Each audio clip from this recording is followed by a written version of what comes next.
ഇതുവരെ റെഡി ആയില്ലേ? വരണം കൂട്ടിൽ ഇപ്പൊ ഇങ്ങ് എത്തും. പവിത്ര, ഉണ്ണിയെ കുറിച്ച് വല്ല വിവരവും കിട്ടിയോ? ഫോണിൽ കിട്ടിയപ്പോ ഞാൻ വിവരം പറഞ്ഞതാ. അവനതോ തിരക്കിലാണ്, വരാൻ പറ്റില്ലെന്ന് പറഞ്ഞു. അത് ശരി. സ്വന്തം പെങ്ങളുടെ കല്യാണത്തിനെന്ന് അവന്റെ ഒരു തിരക്ക്. അവനിങ്ങ് വരട്ടെ. പബ്ലിക് വല്ല അടിച്ചു കയറുന്ന ഓഡിറ്റോറിയം ഇപ്പൊ തന്നെ ഫുൾ. അതൊക്കെ ഞാൻ നോക്കിക്കോളാം, വേറെ കുഴപ്പമൊന്നുമില്ലല്ലേ? മകളെ എല്ലാം റെഡിയാ? കുഴപ്പമൊന്നുമില്ലല്ലേ? അച്ഛൻ ടെൻഷൻ അടിക്കാതെ.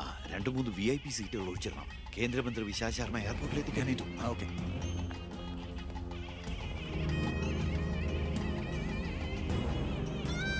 മോളെ,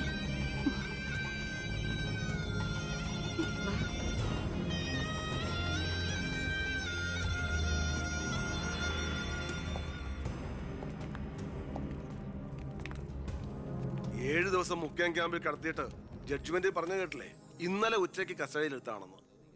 എന്തായാലും FIR ശിക്ഷ ഇളവ് കിട്ടാനുള്ള ചാർജേ ഉള്ളൂ.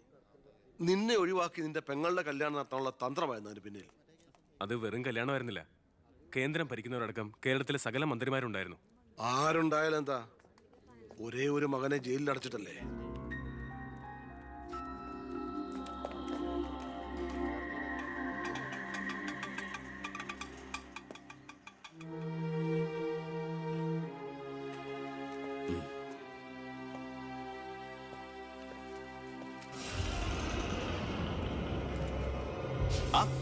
ഇതാര്?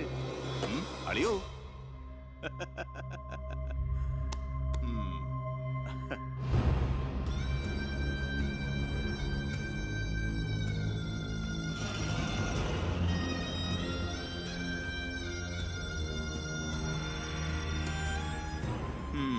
ഒരു ദൂരയാത്ര കഴിഞ്ഞ് വരുന്ന ലക്ഷണമുണ്ടല്ലോ. അളിയൻ ഇത്ര ദിവസം എവിടെയായിരുന്നു? നീ ഇങ്ങനെ നോക്കി നിൽക്കുന്ന അളിയനെ പോയി ഒരു ചൂട് ചായ എടുത്തോണ്ട് വാ. ചെല്ല്. എന്തിനാ ഇപ്പൊ അങ്ങോട്ട് വന്നത്? കാണണ്ട നിന്നെ എനിക്ക്. വീട്ടിലൊരു നല്ല കാര്യം നടക്കുമ്പോ നാട് നന്നാക്കാൻ നടക്കുന്നു. മന്ത്രിയായി നിന്റെ അച്ഛനൊക്കെ തിരക്കുണ്ടോടാ നിനക്ക്? ഞാനില്ലായിരുന്നെങ്കിൽ എന്താമേ, ഇവിടുത്തെ കാര്യങ്ങളൊക്കെ ഭംഗിയായിട്ട് നടത്താൻ എല്ലാരും ഉണ്ടല്ലോ. എത്തിയോ വിമതൻ? വിമതൻ ചെറുപ്പകാലത്ത് ആവേശമായിരുന്നു എനിക്ക് എന്റെ അച്ഛൻ. മനസ്സുകൊണ്ട് രാഷ്ട്രീയ ഗുരുവെ കണ്ടിട്ടാ ഞാൻ രാഷ്ട്രീയത്തിലേക്ക് ഇറങ്ങിയത്. പക്ഷേ അടുത്തറിഞ്ഞപ്പോ തെറ്റുകളിൽ നിന്നും തെറ്റുകളിലേക്കാണല്ലോ അച്ഛൻ പോയിക്കൊണ്ടിരിക്കുന്നത്. എന്റെ കൂടെപ്പുറപ്പിനെ മനസ്സിലാക്കിയില്ലല്ലോ. വളരെ വിഷമമുണ്ട്, സഹതാപമുണ്ട്.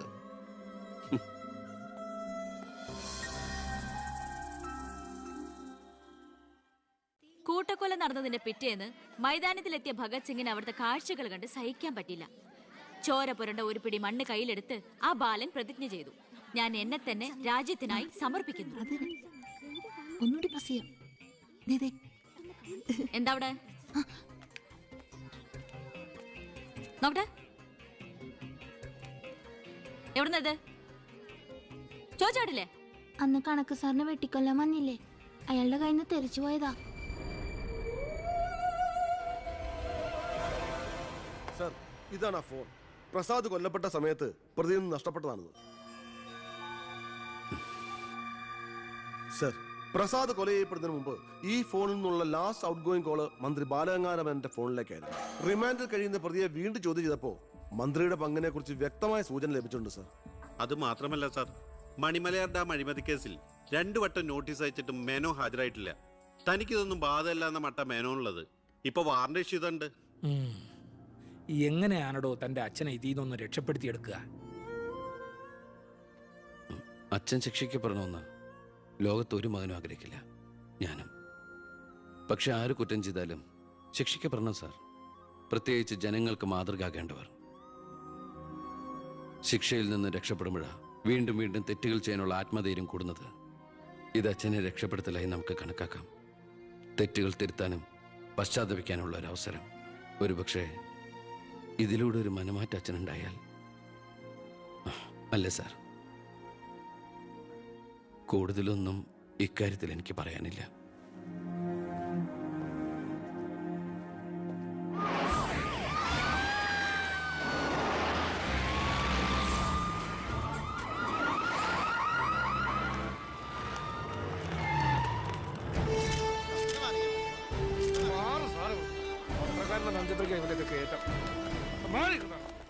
നിങ്ങളോട് വെയിറ്റ് ചെയ്യൂ സർ.